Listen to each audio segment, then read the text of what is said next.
మనం 10వ తరగతిలో ఉన్నటువంటి మొదటి పాఠ్యాంశం భారతదేశ భౌగోళిక స్వరూపాల గురించి తెలుసుకుందాం. భౌగోళిక స్వరూపాలు అంటే ఏంటి? భారతదేశంలో మైదానాలు, పర్వతాలు, పీఠభూములు, ఎడారులు ఏవి ఎక్కడ ఉన్నాయి అని చెప్పడాన్ని మనం భౌగోళిక స్వరూపాలుగా చెప్పడం అనేది జరుగుతుంది. అయితే భారతదేశ భౌగోళిక స్వరూపాలు తెలుసుకోబోయే ముందు మనం ఇప్పుడు భారతదేశ ఉనికిని గురించి తెలుసుకుందాం.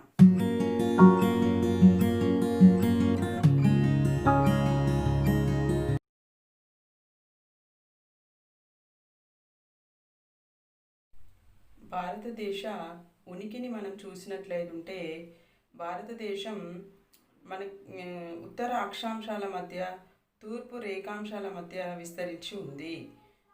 అక్షాంశాల పరంగా చూసినట్లయితే 8 నుంచి 37 డిగ్రీల ఉత్తరాక్షాంశాల మధ్య, తర్వాత రేఖాంశాల పరంగా చూసినట్లయితే 68 నుంచి 97 తూర్పు రేఖాంశాల మధ్య భారతదేశం విస్తరించి ఉంది. భారతదేశం ఉత్తర దక్షిణాల మధ్య దూరం 3214 కిలోమీటర్లుగా ఉంది. తూర్పు పడమరల మధ్య దూరం 2933 కిలోమీటర్ల పొడవు విస్తరించి ఉంది. అంటే మనకు భారతదేశం ఒక ద్వీపకల్ప దేశం అని మనందరికీ తెలుసు. ద్వీపకల్ప దేశం అంటే భారతదేశానికి 3 వైపులా సముద్రం, ఒకవైపు భూభాగం ఆవరించి ఉంది కాబట్టి భారతదేశాన్ని ద్వీపకల్ప దేశంగా చెప్పడం జరుగుతుంది. భారతదేశానికి తూర్పున బంగాళాఖాతం, పశ్చిమాన అరేబియా సముద్రం, దక్షిణాన హిందూ మహాసముద్రం విస్తరించి ఉన్నాయి. అలాగే ఉత్తర భాగంలో వివిధ దేశాలు, చైనా, పాకిస్తాన్ ఇలాంటి దేశాలతో సరిహద్దు అనేది భారతదేశానికి ఉన్నట్టు మనకు తెలుస్తుంది.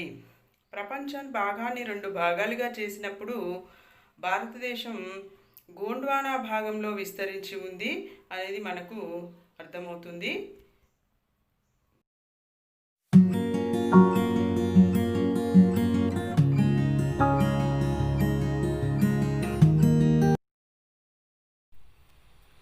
భారతదేశాన్ని మనం 6 భాగాలుగా విభజించవచ్చు.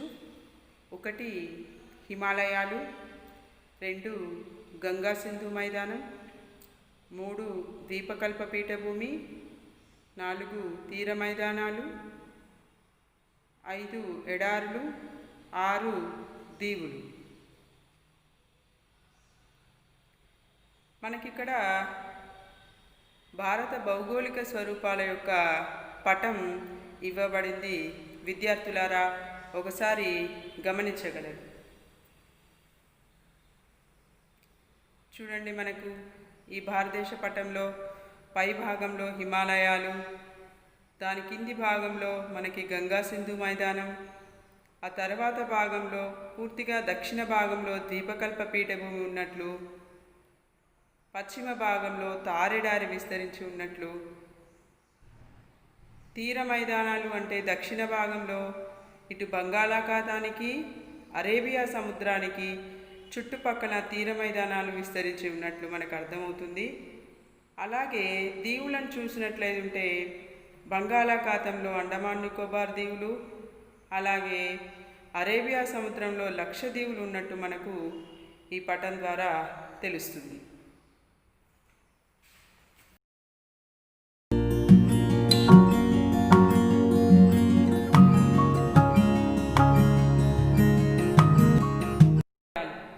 హిమాలయాలు అనేవి భారతదేశంలో ఉత్తరాన ఉన్నవి. ఈ హిమాలయాలు ఒక చాపం వలె పడమర నుంచి తూర్పుకు విస్తరించి ఉన్నాయి. వీటి పొడవు 2400 కిలోమీటర్లు. ఇవి పశ్చిమ ప్రాంతంలో వెడల్పుగా ఉన్నాయి. ఇవి దాదాపుగా 500 కిలోమీటర్ల వెడల్పుగా ఉన్నాయి. మధ్య తూర్పు ప్రాంతాలలో 200 కిలోమీటర్ల వెడల్పుతో విస్తరించి ఉన్నాయి. ఈ హిమాలయాలలో మనం 3 భాగాలుగా విభజించినట్లయితే 1 హిమాద్రి, 2 హిమాచల్, 3 నిమ్న హిమాలయ శివాలిక్ శ్రేణి. ఇక్కడ హిమాలయ ఇమేజెస్ కొన్ని ఉన్నాయి. విద్యార్థులారా మీరు గమనించండి.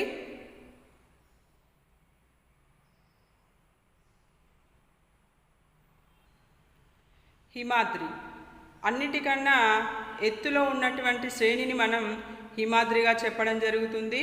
ఈ హిమాద్రిలో దాదాపుగా అతి ఎత్తైనటువంటి శిఖరాలు హిమాద్రి భాగంలో ఉన్నాయి. అంటే మనకు ఇప్పుడు మనం ప్రపంచంలో ఎత్తైనటువంటి ఎవరెస్ట్ శిఖరం ఇది కూడా ఇక్కడే నమోదైంది. ఈ హిమాద్రిలో ఉన్నటువంటి శిఖరాల ఎత్తు దాదాపుగా 6100 మీటర్ల పైన ఉంటుంది. ఈ హిమాద్రిలో ఉన్నటువంటి ఇంకొక ప్రత్యేకత ఏంటంటే హిమనీ నదాలు అనేవి కూడా ఇక్కడ హిమాద్రిలోనే ఎక్కువగా మనకు కనిపిస్తాయి.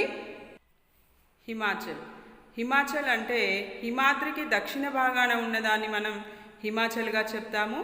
ఈ హిమాచల్లో పర్వతాల ఎత్తు వచ్చేసి మనకి 3700 నుంచి దాదాపు 4500 మీటర్ల ఎత్తున్నటువంటి పర్వతాలు మనకి ఇక్కడ ఉన్నాయి. ఈ పర్వతాల ఎత్తు అనేది మధ్యస్థంగా ఉన్నట్టు మనకు తెలుస్తుంది. హిమాద్రికి శివాలిక్ శ్రేణికి మధ్యలో ఉన్నటువంటి పర్వత శ్రేణులను మనం నిమ్న హిమాలయాలు లేదా హిమాచల్గా చెప్పడం అనేది జరుగుతుంది. ఇక్కడ పీర్ పంజాల్ శ్రేణులు, మహాభారత పర్వత శ్రేణులు అనేవి ఇక్కడే ఉన్నట్టు మనకు తెలుస్తుంది. ముఖ్యమైనవి ఇందులో ఇంకా మనం వేసవి విహార కేంద్రాలుగా వెళ్ళేటువంటి సిమ్లా, నైనిటాల్, రాణిఖేత్ ఇలాంటివన్నీ ఎన్నో వేసవి విడుదలు అనేవి కూడాను మనకు నిమ్న హిమాచల్లో ఉన్నట్టు మనకు అర్థమవుతుంది. ఈ హిమాచల్కి కింద పర్వత పాదాల దగ్గర ఉన్నటువంటివి దక్షిణ భాగంలో ఉన్నటువంటి హిమాలయాలను శివాలిక్ శ్రేణిగా చెప్తాము. ఈ శివాలిక్ శ్రేణి దాదాపు 10 నుంచి 50 కిలోమీటర్ల వెడల్పుతో విస్తరించి ఉంది. ఇక్కడ శిఖరాల ఎత్తు అనేది 900 నుంచి 1100 మీటర్ల వరకు ఉంటుంది. ఈ శివాలిక్ శ్రేణిని ఒక్కొక్క ప్రదేశంలో ఒక్కోలాగా చెప్పడం అనేది జరుగుతుంది.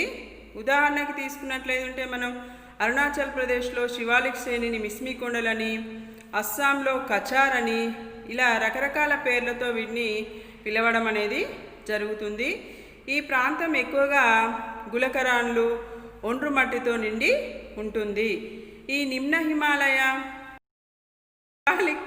శ్రేణులు మధ్య ఉండే లోయలను డూన్లు అంటారు. హిమాలయాలకు తూర్పు వైపున సరిహద్దుగా బ్రహ్మపుత్ర లోయ ఉంది. అరుణాచల్ ప్రదేశ్లోని దిహాంగ్ లోయ తర్వాత ఈ హిమాలయాలు జడపిన్ను వంపు తీసుకొని దక్షిణానికి తిరిగి ఈశాన్య రాష్ట్రంలోన్నింటిలో కూడా ఇవి విస్తరించి ఉన్నాయి. భారతదేశానికి ఇక్కడ తూర్పు సరిహద్దుగా కూడా హిమాలయాలు ఉన్నాయి. ఈ పర్వతాలను పూర్వాంచల్ అని పేర్కొనడం జరుగుతుంది. ఇవి అవక్షేప శిలలతో ఇసుకతో ఏర్పడినటువంటివి. ప్రాంతీయంగా ఈ పూర్వాంచల్ పర్వతాలను పాట్కాయ్ కొండలు, నాగా కొండలు, మణిపురి కొండలు, కాశీ కొండలు, మిజో కొండలు అని పిలుస్తారు.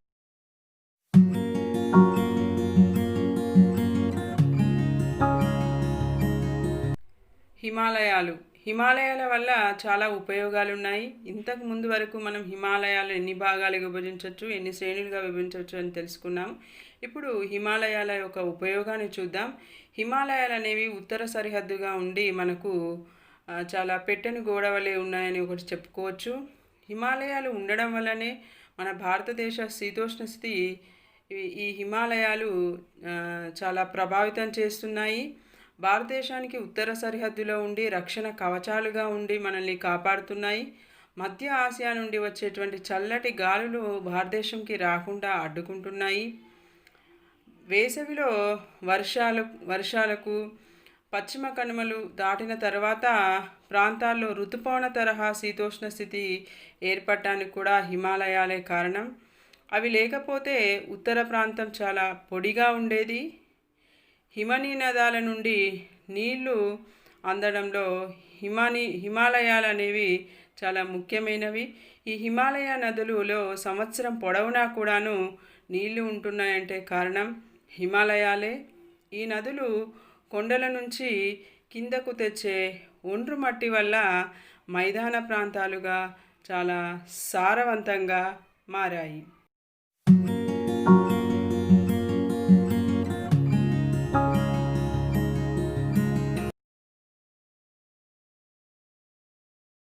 మైదానం గంగా సింధు మైదానంని మనం 3 భాగాలుగా విభజించవచ్చు.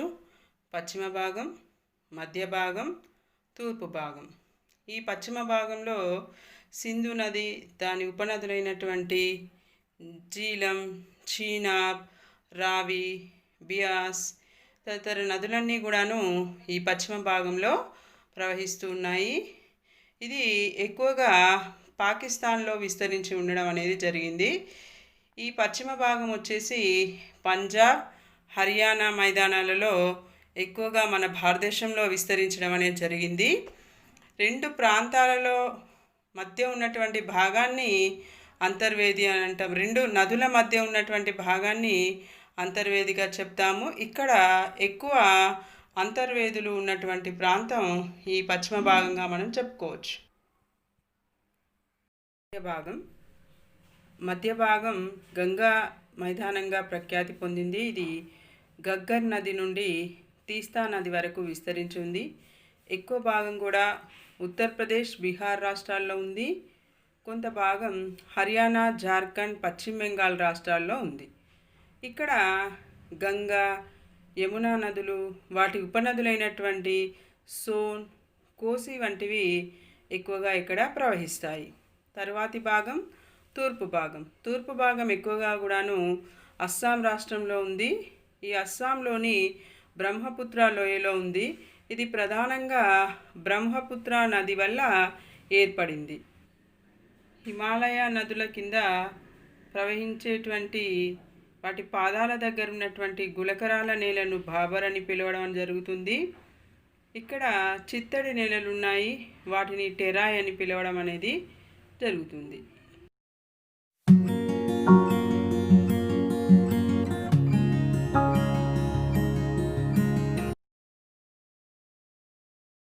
పీఠభూమి. భారతదేశం దక్షిణ భాగాన్ని ద్వీపకల్ప భాగంగా చెప్పడం జరుగుతుంది. ద్వీపకల్ప పీఠభూమి అంటే భారతదేశానికి 3 వైపులా సముద్రం ఉండడం వల్ల భారతదేశాన్ని ద్వీపకల్పంగా చెప్పడం జరుగుతుంది.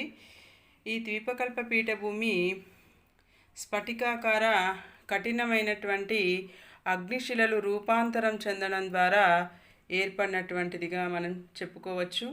ఈ పీఠభూమిలో అలోహ ఖనిజములు చాలా ఎక్కువగా ఉన్నాయి. ద్వీపకల్ప పీఠభూమి అంటే భారతదేశానికి 3 వైపులా సముద్రం ఉండడం వల్ల భారతదేశాన్ని ద్వీపకల్పంగా చెప్పడం జరుగుతుంది. ఈ ద్వీపకల్ప పీఠభూమి స్ఫటికాకార కఠినమైనటువంటి అగ్నిశిలలు రూపాంతరం చెందడం ద్వారా ఏర్పడినటువంటిదిగా మనం చెప్పుకోవచ్చు. ఈ పీఠభూమిలో అలోహ ఖనిజములు చాలా ఎక్కువగా ఉన్నాయి. ద్వీపకల్ప పీఠభూమి చిత్రాలను చూడండి.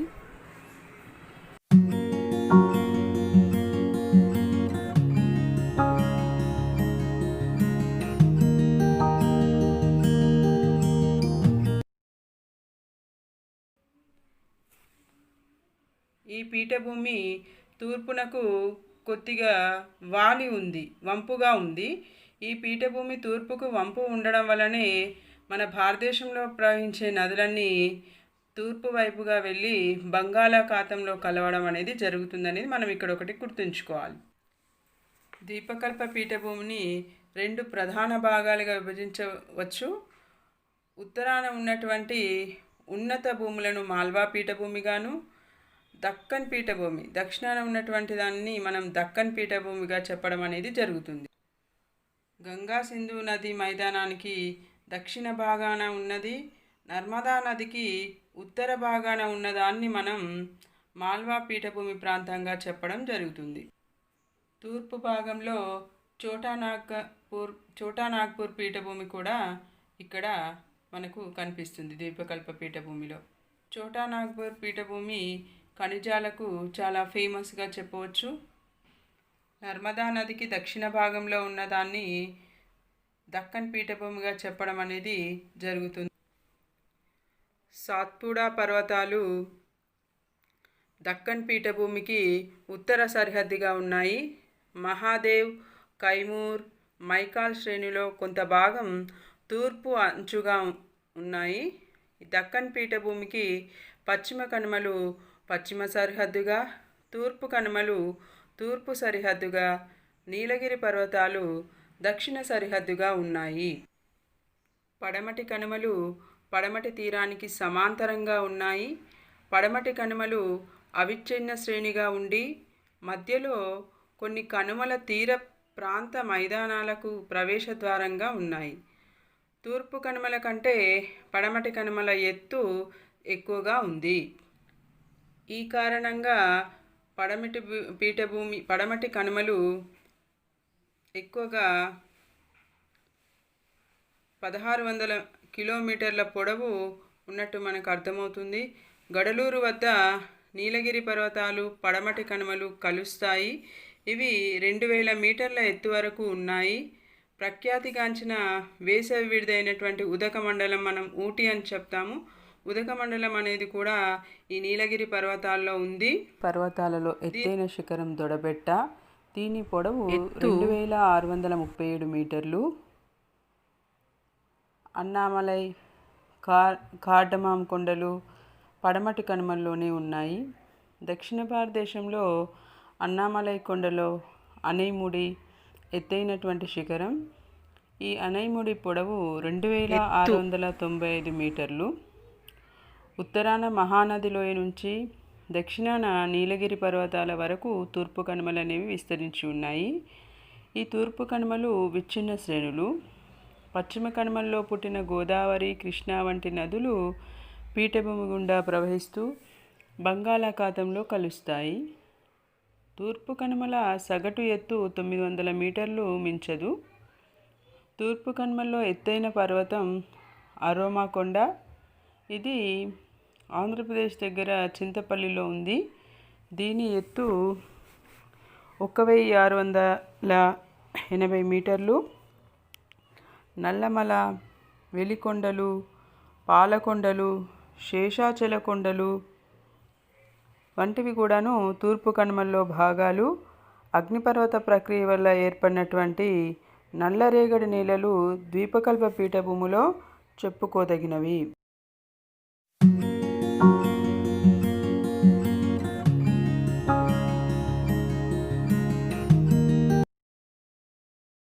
మైదానాలు భారతదేశంలో తీర మైదానాలు ఇవి ద్వీపకల్ప ప్రాంతంలో ముఖ్యంగా పశ్చిమాన అరేబియా సముద్రానికి, తూర్పున బంగాళాఖాతానికి ఇరువైపులా సముద్రాల దగ్గర విస్తరించి ఉన్న వాటిని మనం తీర మైదానాలుగా చెప్పడం అనేది జరుగుతుంది.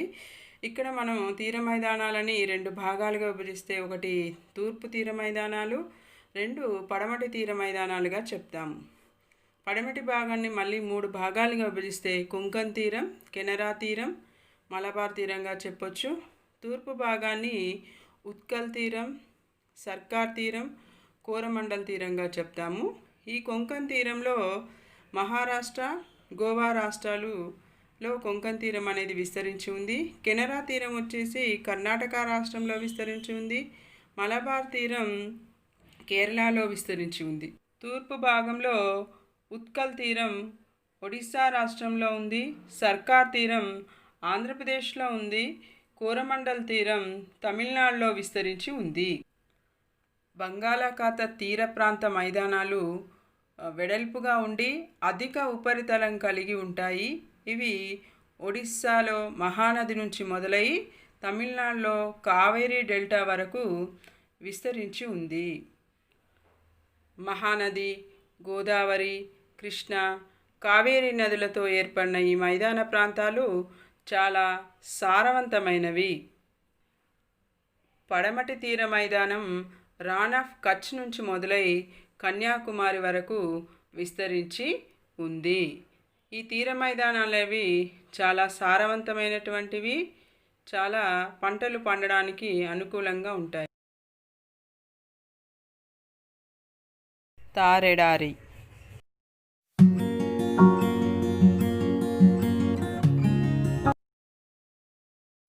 తారెడారి ఆరావళి పర్వతాల వర్షాఛాయ ప్రాంతంలో ఉంది. ఇక్కడ వర్షపాతం 100 నుంచి 150 మిల్లీమీటర్లు ఉంటుంది.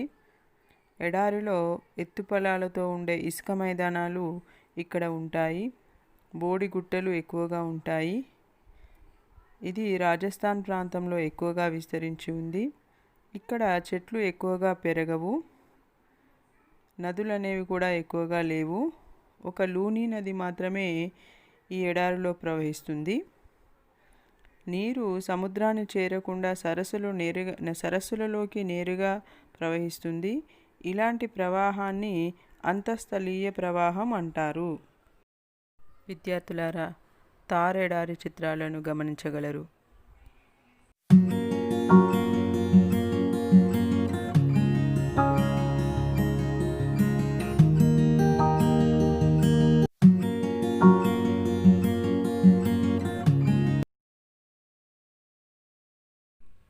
భారతదేశంలో 2 ద్వీప సమూహాలు ఉన్నాయి. ఒకటి బంగాళాఖాతంలో ఉన్నటువంటి అండమాన్ నికోబార్ దీవులు, అరేబియా సముద్రంలో ఉన్నటువంటి లక్షద్వీపులు. ఈ లక్షద్వీపులు అరేబియా మహాసముద్రంలో ఉన్నాయి. ఇవి దాదాపుగా 32 చదరపు కిలోమీటర్ల వరకు విస్తరించి ఉన్నాయి. ఇవి కోరల్ లేదా ప్రవాల బెత్తికల నుండి ఏర్పడడం అనేది జరిగింది. ఇక రెండోవి చూసినట్లయితే అండమాన్ నికోబార్ దీవులు. ఇవి మనకి బంగాళాఖాతంలో ఉన్నాయి. మయన్మార్ కొండలు అర్కన్మోయా నుంచి మొదలుకొని సముద్రంలో మునిగిన పర్వతాల సముద్రం నుంచి పైకొచ్చిన శిఖర ప్రాంతాలే ఈ అండమాన్ నికోబార్ దీవులు. ఈ దీవులలో నార్కొండం, బారన్ దీవులు అగ్నిపర్వతాల వల్ల ఏర్పడ్డాయి. భారతదేశ దక్షిణాది అంచు నికోబార్ దీవులోని ఇందిరా పాయింట్ దగ్గర ఉంది. 2004లో సంభవించినటువంటి సునామీకి ముంపుకు ఇది గురవడం అనేది జరిగింది. విద్యార్థులారా, ఇప్పుడు కొన్ని దీవుల యొక్క చిత్రాలను గమనించండి.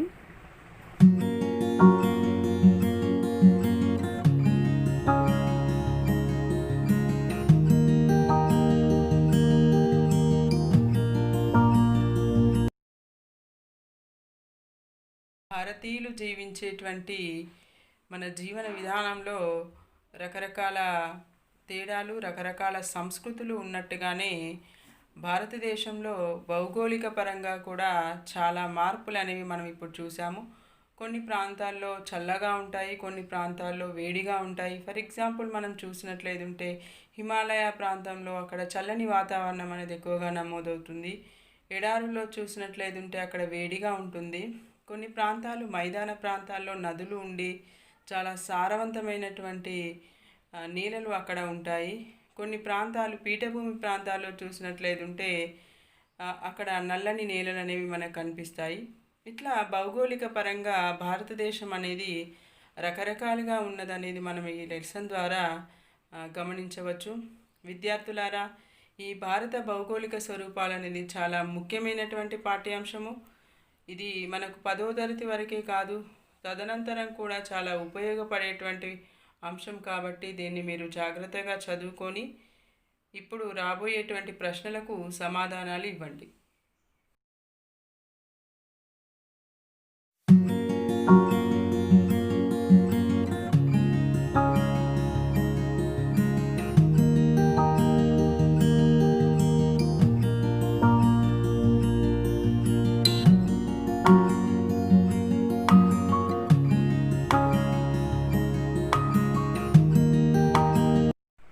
విద్యార్థులారా, భారత భౌగోళిక అంశాలు పాఠ్యాంశం మీకు బాగా అర్థమైంది అనుకుంటా. రాబోయే ఈ థర్మోకోల్ చిత్రాన్ని చూసి ఆ విధంగానే మీరు భారత భౌగోళిక స్వరూపాలను తయారు చేయగలరు.